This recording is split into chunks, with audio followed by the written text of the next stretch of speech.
Well, hello! Welcome back to my channel. Jashana here to talk about some friggin' books that I recently bought. I just did a small combo unhaul and haul, and I have some more books now. I had gone to the local used bookstores and I got a couple, and then I rearranged my shelves again, just slightly. I just moved some stuff from over here to over here. And I'm just seeing all these empty shelves, you know, and it inspired me to go spend some money at Barnes & Noble. So that's what I did. Oops. I also did recently get quite a few ebooks, which I'll tell you about as well. I always forget to talk about ebooks that I buy because I suck at life. But there was the, it's like the science fiction Mark Lawrence indie some shit. I can't remember. It's like a blog. And there's like this competition every year for indie published, self-published books that I think is like sponsored by Mark Lawrence. I don't really know.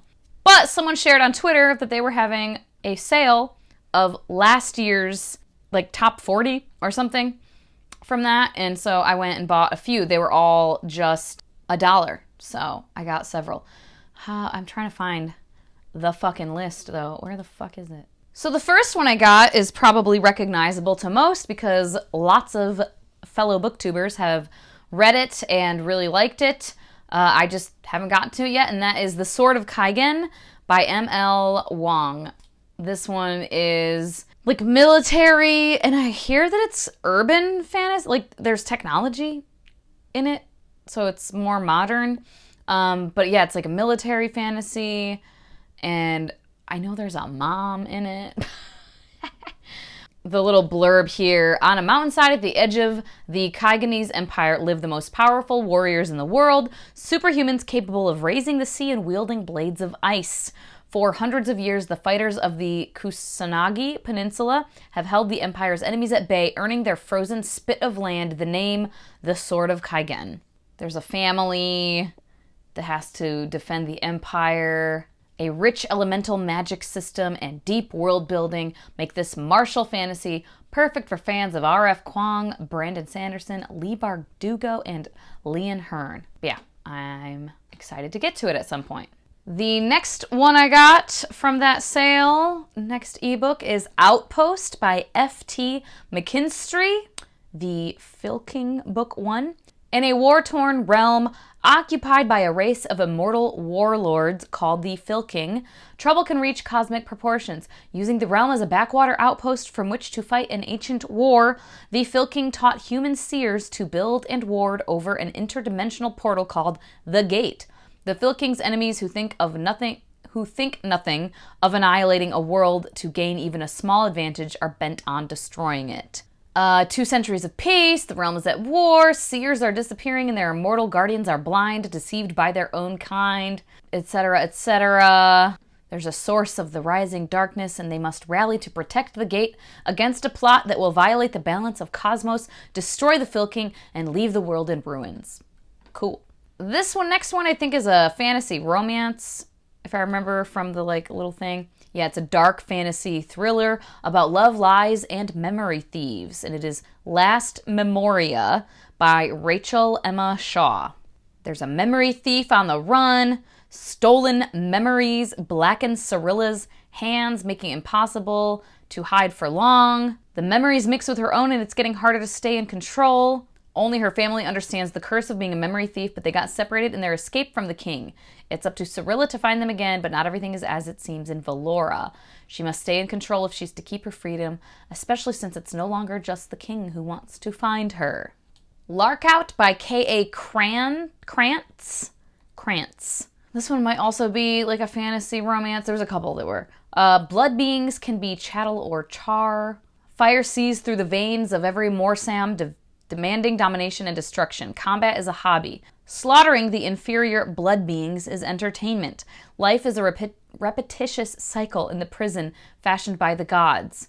But mixed-race abomination Vadragan Osharlo suspects the key to freedom lies with safeguarding the blood beings, until her bloodborne mother uses foreign magic to turn the Morsam against Vadrigan. Betrayed, bound, and broken, Vadrigan struggles against the dying of her essential fire.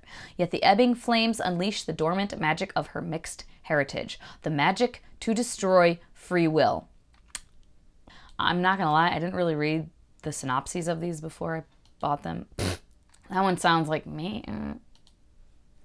We'll see. Burn Red Skies by Kirsten Espinosa Rosero. It starts with a rift that burns 1,000 scars into the sky. It makes the winds stop. It makes the stars go dark. It awakens an ancient beast, and with it a new reign of blood. It is the summoning, and at the heart of it is fire. It said sword and sorcery and dragons.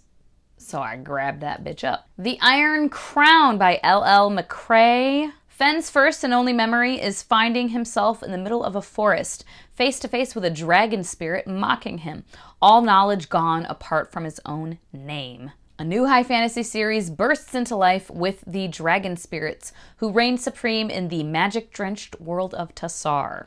The Gods of Men by Barbara Kloss. Sable hated the gods. She hated what men did in their name. Magic is forbidden throughout the 5 provinces. Those born with it are hunted and killed. Sable doesn't know her music holds power over souls. Not until, at age 9, she plays her flute before the desert court and accidentally stops her baby sister's heart, killing her. Oh God! Horrified by what she's done and fearing for her life, she flees north out of provincial jurisdiction and into the frigid land of exiles and thieves known as the Wilds. There, Sable lives in hiding, burdened by guilt, and survives as a healer. But now, 15 years later, someone or something is hunting her. And it is a dark, epic adventure. So those are the ebooks. The books that I picked up at the local used bookstores that I got mostly with store credit. I got Santa Olivia by Jacqueline Carey. Yeah, I don't know. I've just been enjoying the Phaedra's trilogy by this same author. And yeah, this one says, there is no pity in Santa Olivia and no escape. In this isolated military buffer zone between Mexico and the U.S., the citizens of Santa Olivia are virtually powerless. Then an unlikely heroine is born. She is the daughter of a man genetically manipulated by the government to be a weapon. A wolf man, he was engineered to have superhuman strength, speed, stamina, and senses, as well as a total lack of fear. Named for her vanished father, Loop Garin has inherited his gifts. Frustrated by the injustices visited upon her friends and neighbors by the military occupiers, Loop is determined to avenge her community. Aided by a handful of her fellow orphans, Loop takes on the guise of their patron saint, Santa Olivia, and sets out to deliver vigilante justice, aware that if she is caught, she could lose her freedom and possibly her life. Sounds badass. Hopefully it is. And then I found a used copy of The Bone Shard Daughter by Andrea Stewart. Good old floppy paperback. The Emperor's reign has lasted for decades, his mastery of bone shard magic powering the animal-like constructs that maintain law and order. But now his rule is failing and revolution is sweeping across the Empire's many islands. When the Emperor refuses to recognize his daughter as heir to the throne, rude, she vows to prove her worth by mastering the forbidden art of bone shard magic. Yet such magic carries deadly cost. I've heard that there's a really cute little animal companion in here. And yeah, I've heard pretty good things about it. And then I saw this book. The cover just drew me in, which you'll see in a second. And then I read the synopsis and I was like, fuck yeah. And then I realized this book, I bought it in the beginning of February. It wasn't actually released, or the release date was the 22nd. So it was on the shelves ahead of time, which happens. I don't know if it's like how true it is or what. I've heard people say that when that happens though, that like those books that are bought that are not pre-orders but that are just bought off the shelves early don't count toward their like first week sales, and that they don't count toward pre-order sales. So it's kind of like fucking the author to have the books on the shelves ahead of time. Again, I don't know how true that is, but I felt bad. But it sounds fucking amazing, so everybody should go pick it up.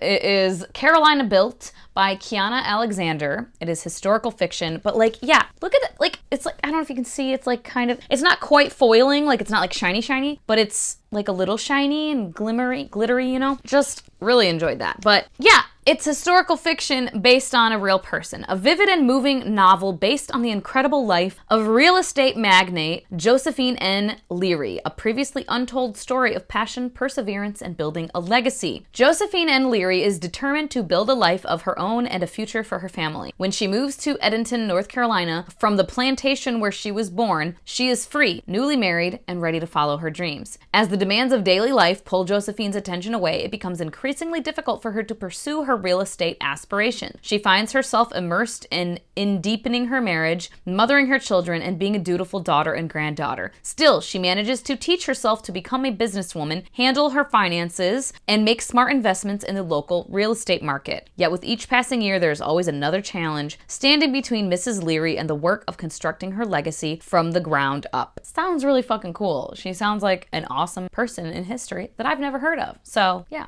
look forward to reading. And then, like I said, I went to Barnes & Noble and spent some of my dollars there. First, a couple of just kind of general fiction and then some historical fiction. This one I think I've seen somewhere. Was this like a book of the month book or something? I feel like I've seen it, but the cover is just beautiful. Wahala by, who by? Nikki May. Yeah, the cover is fucking so pretty. I just love the colors. And, it says, an incisive and exhilarating debut novel following 3 Anglo-Nigerian best friends and the lethally glamorous 4th woman who infiltrates their group, the most unforgettable girls since Carrie, Samantha, Charlotte, and Miranda. So yeah, that is all I read, and that grabbed me right away. So I was like, hell yeah. A sharp modern take on friendship, ambition, culture, and betrayal, Wahala, Trouble, is an unforgettable novel from a brilliant new voice.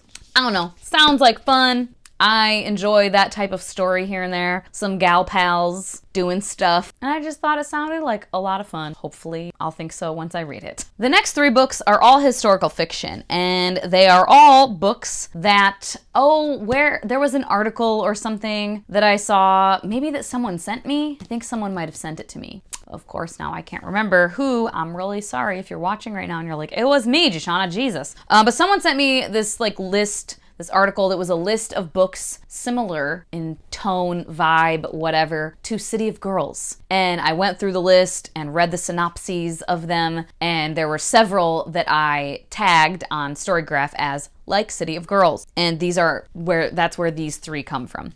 2 of them are both by Fiona Davis, who is a pretty well-known historical fiction writer, but The Chelsea Girls and The Lions of Fifth Avenue. Both of these had explanations for why they are slightly similar to that. So yeah, for The Chelsea Girls, from the dramatic red brick facade to the sweeping staircase dripping with art, the Chelsea Hotel has long been New York City's creative oasis for the many artists, writers, musicians, actors, filmmakers, and poets who have called it home. A scene playwright Hazel Ripley and actress Maxine Mead are determined to use to their advantage. Yet they soon discover that the greatest obstacle to putting up a show on Broadway has nothing to do with their art and everything to do with politics. Blah, blah, blah. Spanning from the 1940s to the 1960s, the Chelsea Girls deftly pulls back the curtain on the desperate political pressures of McCarthyism, the complicated bonds of female friendship, and the siren call of the uninhibited Chelsea Hotel. Fun, hopefully. And then The Lions of Fifth Avenue. It's 1913, and on the surface, Laura Lyons couldn't ask for more. Her husband is the superintendent of the New York Public Library, allowing their young family to live in an apartment within the grand building. But Laura wants more, and when she discovers the Heterodoxy Club, a radical, all-female group in which women are encouraged to loudly share their opinions on women's rights, Laura finds herself questioning her traditional role as wife and mother. But when valuable books are stolen back at the library, threatening the home and institution she loves, she's forced to confront her shifting priorities head-on, and may just lose everything in the process. 80 years later, Sadie Donovan struggles with the legacy of her grandmother, the famous essayist Laura Lyons, especially after she's wrangled her dream job as a curator at the New York Public Library. And blah, blah, blah, blah, blah, blah, blah. Things unexpectedly become personal when the investigation leads Sadie to some unwelcome truths about her own family heritage. Truths that shed new light on the biggest tragedy in library's history. Again, fun, hopefully. And then this one, Mary Jane by Jessica Anya Blau. Almost Famous meets Daisy Jones and the Six in this funny, wise, and tender novel about a 14-year-old girl's coming of age in 1970s Baltimore, caught between her straight-laced family and the progressive one she nannies for, which happens to be secretly hiding a famous rock star and his movie star wife for the summer. It's a very long synopsis, I'm not going to read the whole thing, but an immersive trip into the best and worst of the 1970s, Mary Jane is a timeless coming-of-age story about finding yourself all wrapped up with lots of humor, a dash of teenage rebellion, and plenty of rock and roll. Now this one I'm less sure about. I don't like Daisy Jones and the Six does not appeal to me. Anything with anything with like the music industry and shit, I'm just kind of like, meh. But I mean, it could be good. It doesn't draw me, right? I wouldn't have picked this up probably except for it was on that list of books that have that similar feel to City of Girls. And some of them specifically, again, based on what the person who wrote the list said that like the writing style has a similar authorial voice. There we go. Woo woo. On to fantasy. I bought a trilogy. I think it's just a trilogy. Is it? I don't think, well, maybe there's gonna be more. Yeah, actually it looks like it's not just a trilogy. But I got the first 3 books in the series. I've read the first book and I'm kind of fucking annoyed because it looks like, based on what I saw online, that the first book doesn't match the other ones. I looked on Amazon for like different editions and I could not find one that matched books 2 and 3. So I just bought the one that was in the store that does not match. And I have read the first book, like I said, and that is An Easy Death by Charlaine Harris. This is the same author who wrote the Sookie Stackhouse series, and we all know how I feel about that now. But I read this book a couple years ago from the library, and I thought it was cool. Like, I wasn't obsessed with it, obviously. I haven't talked about it since then, and haven't read it or whatever since then. I haven't bought it. But, like, I liked it. I was curious about it, right? And it's kind of a historical fantasy fiction, I don't know. Set in a fractured United States in the southwestern country now known as Texoma, a world where magic is acknowledged but mistrusted, especially by a gunslinger named Lisbeth Rose, who nonetheless takes a job offer from a pair of Russian wizards to be their local guide and gunny. The wizards are at a desperate crossroad, even if they won't admit it. They're searching through the small border towns near Mexico, trying to locate a low-level magic practitioner, Oleg Karkarov. The wizards believe Oleg is a direct descendant of Grigory Rasputin and that Oleg's blood can save their young Tsar's life. As the trio journey through an altered America, shattered into several countries by the assassination of Franklin Roosevelt and the Great Depression, they're set on by enemies. It's clear that a powerful force does not want them to succeed in their mission. Lisbeth Rose is a gunny who has never failed a client, but her oath will test her skills and resolve to get them all out alive. Yeah, I don't know. I thought it was fun enough, and I was like, maybe I'll read the rest of it. And they had it, so I fucking got it. But yeah, the second and the third book look like this. Like, I'm so annoyed. Not at all the same, and these are really fun covers, I think. I mean, this one's fine. Like, I didn't hate this cover, but very much do not match. Maybe there's this book in this edition somewhere. I don't know. I'll have to try to look for it more. Maybe on Book Depository? I don't know. At any rate, books 2 and 3, A Longer Fall, and The Russian Cage. I won't read those synopses because it might spoil shit, but yeah, I got these 3. Don't know if I'm gonna like them enough to want to keep them, as with any of these. And then they had a little sale going on of buy one, get one 50% off for certain books. This one is on my list of books to read in 2022 because it was on my anticipated releases list for 2021 and I didn't get to it. And that is For the Wolf by Hannah Witten. Witten? Yeah. And I love this. It has deckled edges. I appreciate some deckled edges. I don't really know what the hell this is about. The first daughter is for the throne. The second daughter is for the wolf. I think they like sacrifice kids or shit. Yeah, to be sacrificed to the wolf in hope that he'll return the world's captured god. Her name is Red, so it's like a Red Riding Hood kind of inspired thing. Plagued by a dangerous power Red can't control, she knows that at least in the wilder wood she can't hurt those she loves again. But the legends lie. The wolf is a man, not a monster. Her magic is a calling, not a curse. And if she doesn't learn how to use it, the monsters the gods have become will swallow the wilder wood and her world whole. Cute. There we go. Got that. And then I got a freaking sci-fi as my 50% off one. Who knows how I'll feel about this? Hunt the Stars by Jessie Mihalik. Octavia Zarola would do anything to keep her tiny, close-knit bounty hunting crew together, even if it means accepting a job from Torrin Fletcher, a ruthless former general and her bitter adversary. And I'm not going to read the rest of it. Pretty cool cover. And it looks like maybe there's a little animal companion. I don't know. There's like a little fox on the cover. I would be happy if there was. And then this one, I'm kind of mad. I wish I would have went and looked for a different copy because I realized at checkout that this one is torn on the back dust jacket. But honestly, the naked hardcover is so beautiful, I might just take this off. But A Snake Falls to Earth by Darcy Little Badger. I almost also picked up a copy finally of Alotsoe by Darcy Little Badger because I really enjoyed that, and it was one where I was like, will I ever reread this? Maybe not, I don't know, because I had it from the library and I was like, do I want to buy it? And I feel like I would reread it, so I think I do want to get it, but I didn't. Also, just a note, whatever the publisher is it the same? Yeah, Levine Carrido. Cannot speak. These books are heavy. Alotsoe is too. Like, they're hefty. They're solid books. But yeah, this is a very cool cover, but look at the fucking naked one. Like, hello. Oh my God. So fun. So cute. I love it. It's like the little characters, little people. Yeah, it must be the characters in the book. I don't know. I would imagine. Yeah, it's another, I think another young adult. Is it young adult? Well, even Alotsoe. Like, I think it was young adult, but maybe not. I don't really know. At any rate, Nina is a Lipan girl in our world. She's always felt there was something more out there. She still believes in the old stories. Ollie is a cottonmouth kid from the land of spirits and monsters. Like all cottonmouths, he's been cast from home. He's found a new one on the banks of the bottomless lake. Nina and Ollie have no idea the other exists, but a catastrophic event on Earth and a strange sickness that befalls Ollie's best friend will drive their worlds together in ways they haven't been in centuries. And some will kill to keep them apart. Darcy Little Badger introduced herself to the world with Alotsoe. In A Snake Falls to Earth, she draws on traditional Lipan Apache storytelling structure to weave another unforgettable tale of monsters, magic, and yeah, I'm excited because yeah, I really enjoyed Alotsoe, and that was her debut, and I just thought it was really solid. So fingers crossed, I like this one even more. But yeah, I'm annoyed because like it's torn on the back, and then it's like got almost like a cut, like someone almost sliced it with a razor or like a X-Acto. You know what I'm saying? Anyway, yeah, excited. And then this one, I almost recently unhauled the first two books in this trilogy, but I haven't read the second one, and I really liked the first one. It's just that it's young adult, and I'm just kind of out of wanting to read a lot of young adult recently. So I'm like, am I gonna like it? I don't know. But whatever, just in case. I bought the third book. I don't know. It was there, and I guess I felt like fucking spending money. But that is the third book in the Camelot Rising series, The Excalibur Curse by Kirsten White. Not gonna go into the synopsis because it's the final book in a series. But yeah, hopefully I like the second and the third one. What color is this? Green? Oh yeah. Very cool.